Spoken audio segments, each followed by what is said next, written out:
Hey everyone, and welcome to the show. Ever get that feeling like you're capable of being so much more? Oh, yeah. Like there's a better version of you just waiting to break free? Well, you're not alone. And today, we're diving deep into the world of self-improvement and tackling this very question through a fascinating nonfiction book. Love it. I think we all crave that level up moment in life. Exactly. And if you stick around, you'll find out how realistic that is or isn't. If you're into this kind of deep dive, don't forget to hit like and subscribe. Definitely. Always appreciate the support. So the book we're exploring is Made But Better by Olga Khazan. By the way, you can find the link to the book down in the description. Now, this isn't just some fluffy self-help book. Khazan really goes in depth. Oh, good. I was hoping for some substance. She blends her personal experiences with some serious science to see if personality change is even possible. Like, can we actually rewrite our core traits? The question we're all wondering. Right. And we're going to try and answer that today.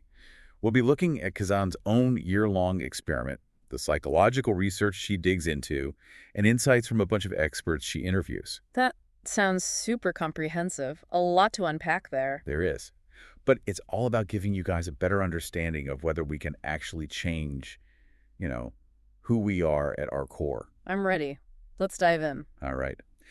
So Khazan starts off talking about feeling, well, kind of limited by her personality. And this is something I think a lot of people feel. She was worried about being, as she puts it, too neurotic, not agreeable enough, and a bit too introverted. Ah, the classic introvert struggles. Yeah, I get that. Right. She wanted to be, better for herself and for a future child. She hadn't even had kids yet, but she was already thinking about it. That's pretty insightful, thinking ahead like that. Totally. And it's interesting because she mentions how her partner, Rich, totally accepts her, flaws and all. And it somehow gave her the freedom to want to change. Makes sense. Like when you feel secure in who you are, it can be easier to explore different sides of yourself. Yeah, exactly. Like the pressure was off, so she could finally think about growing. And she even took one of those online personality tests, the Big Five. Ah, yeah, ocean. Openness, conscientiousness, extroversion, agreeableness, neuroticism. Exactly. And the results, they showed her something she wasn't expecting, like a gap between how she saw herself and the traits she wanted to have. We often have these idealized images of ourselves, don't we?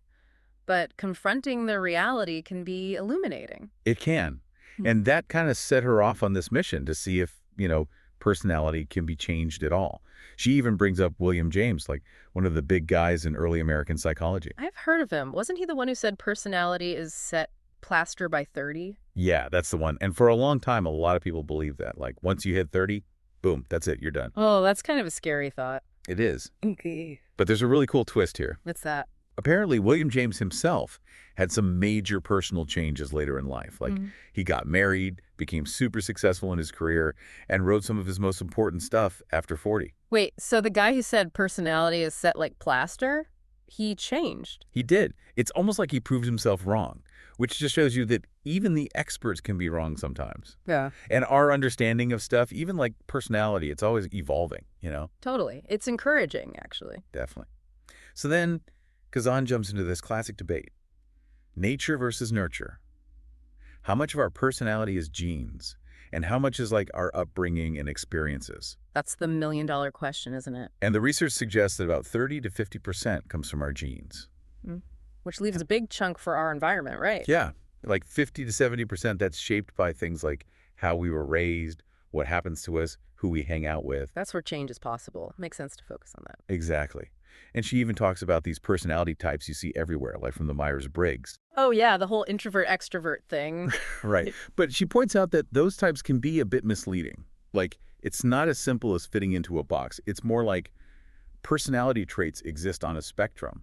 So you might be more or less introverted, not just completely one or the other. Right, it's much more fluid and nuanced. The Big Five model she mentions actually captures that better. It's all about scales, not just rigid categories. And there are some methods for personality assessment, like the Rorschach test, that, well, a lot of scientists are kind of critical of them now because they can be super subjective. Makes sense. We're always looking for more reliable and objective ways to measure stuff like personality. So we see that personality might not be completely fixed, but the big question is, how do we actually change it? Yeah, that's the part everyone wants to know. Totally. And Kazan has some pretty cool ideas about that. One big thing is behavioral change. Fake it till you make it. Oh, like consciously changing our behavior to align with the traits we want to develop. Exactly. Yeah. The idea is if you act like you have a trait, you might actually start developing it for real. There's even research showing that people who try behaving differently for a few months, they actually see changes in their personality. Wow, that's wild. So our actions can actually influence our internal traits. It's like that whole watch your thoughts, they become actions thing, but in reverse. And another important point is having what Carol Dweck calls a growth mindset.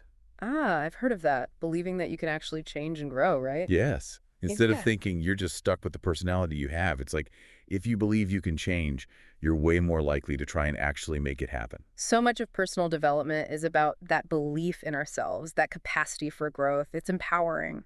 So true. Even back in the day, there's this guy, George Kelly, who did role-playing therapy. He encouraged people to, like, try out different ways of behaving to break free from feeling stuck. And even more recently, Jessica Schleider's work shows that just teaching adolescents about how the brain can change helps them reduce anxiety and depression. It's all connected, right? Our beliefs, actions, and who we become. It's fascinating. Absolutely. And, Kazan actually structures her year-long experiment around the big five traits we talked about earlier, like openness, conscientiousness, and all that. Let's go through what she tried and what happened, starting with extroversion. Okay, so how did she, as a self-proclaimed introvert, try to become more outgoing? Well, she really put herself out there. She joined improv comedy classes and all sorts of meetup groups. Wow, that's brave. I can imagine the initial awkwardness. She talks about that, actually. She felt a bit out of place in those improv classes at first, like it was an inside joke she wasn't in on. I totally get it. But she stuck with it. And, she makes this really interesting point about introversion. She says, there's joy to be hidden, but also disaster not to be found. Meaning, you can miss out on things by always staying in your shell. Exactly. Introversion isn't bad, but if it keeps you from connecting with people and having new experiences, well, that's not so great either. That's a great way to put it. And she even talks about the power of, like, casual interactions with people. What researchers call weak ties. Like small talk at the coffee shop, chatting with a neighbor, that kind of thing. Yeah. And it turns out those little interactions can actually make us happier. Like, it's a subtle sense of connection. Makes you feel like you're part of something bigger. And get this, she even joined a sailing club, even though she had never sailed before in her life. Wow. Talk about stepping out of your comfort zone. Right. And she ended up having a great time. It's like when we push ourselves, we can be surprised by how much we enjoy something.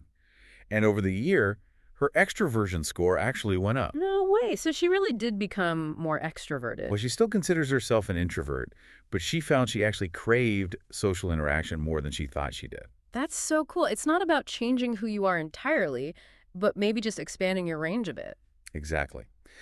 All right, so now let's talk about neuroticism. The anxiety stuff. Yep. Kazan has struggled with anxiety her whole life. So she tried a bunch of things to help her deal with it. She even went to a float spa, one of those sensory deprivation tanks. Oh, wow. That sounds intense. How'd that go? Well, it didn't really go as planned. Turns out she kept popping up to the surface because of her body's buoyancy. Oh, no. So not very relaxing. Not really. And then she tried mindfulness-based stress reduction, or MBSR. Yeah, I've heard of that. It involves meditation, right? Yeah. But she had trouble staying awake during the meditations. She says it felt like she was failing at failing. Oh, I can totally relate to that struggle. Sometimes quiet time just turns into overthinking time. Right. And it shows how deep-rooted anxiety can be.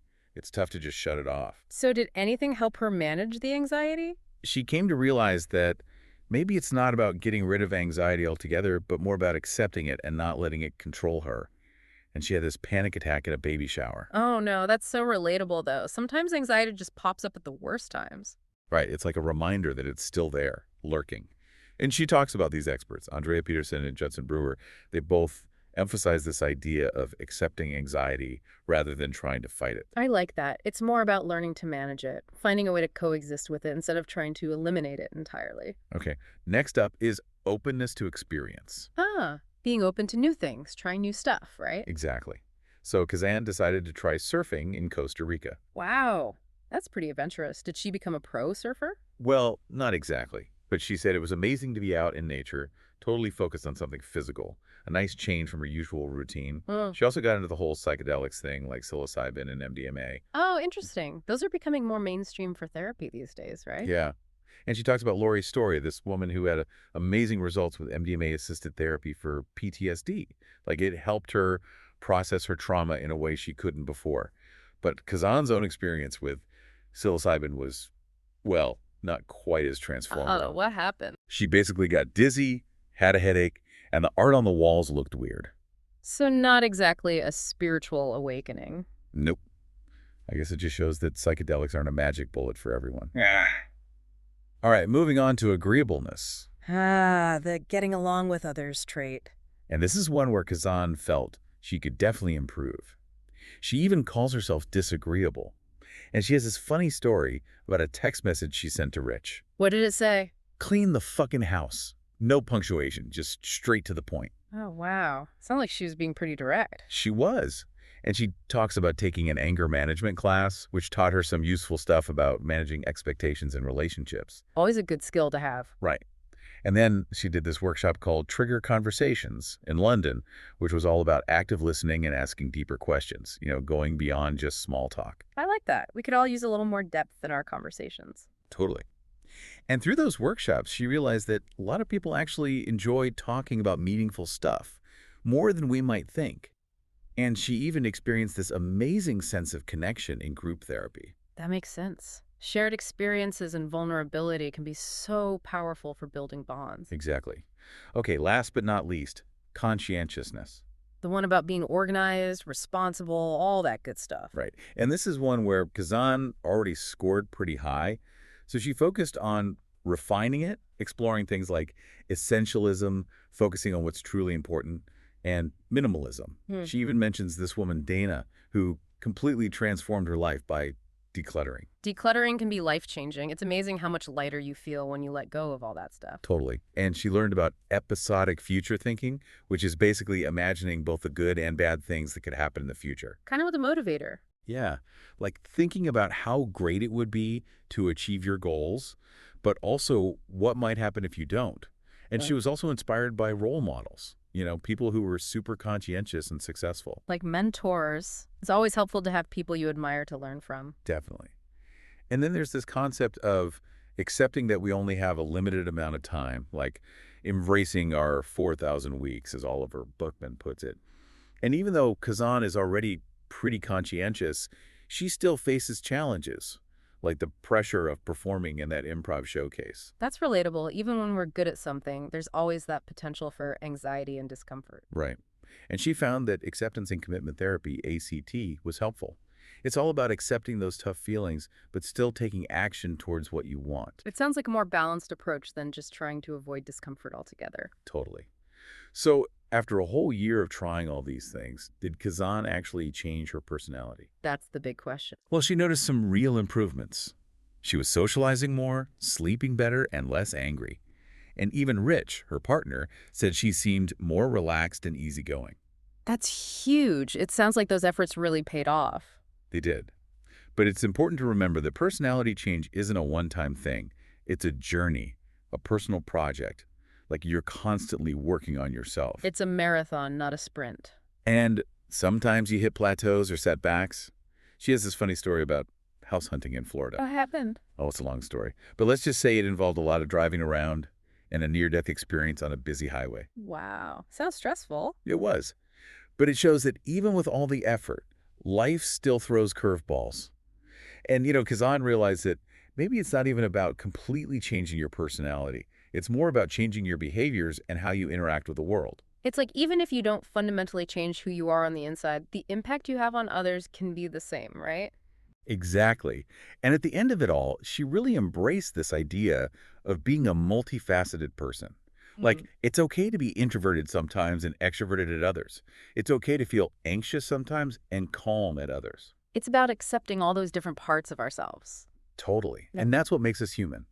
So to sum it all up, this deep dive into Me But Better showed us that personality isn't fixed forever. Our genes play a role, but we can actually change by changing our behaviors and our mindset. It's a process, but even small steps can make a big difference over time. And it's not about becoming someone completely different. It's about becoming the best version of yourself. So here's a final thought for you all. Think about one thing about yourself you'd like to change, even just a little bit. A little nudge in a different direction. Right. And then ask yourself, what's one tiny thing you can do today to move towards that change? Even the smallest step can set you on a new path. Thanks so much for joining us on this deep dive. We would love to hear your thoughts. What resonated with you the most? Did you have any aha moments?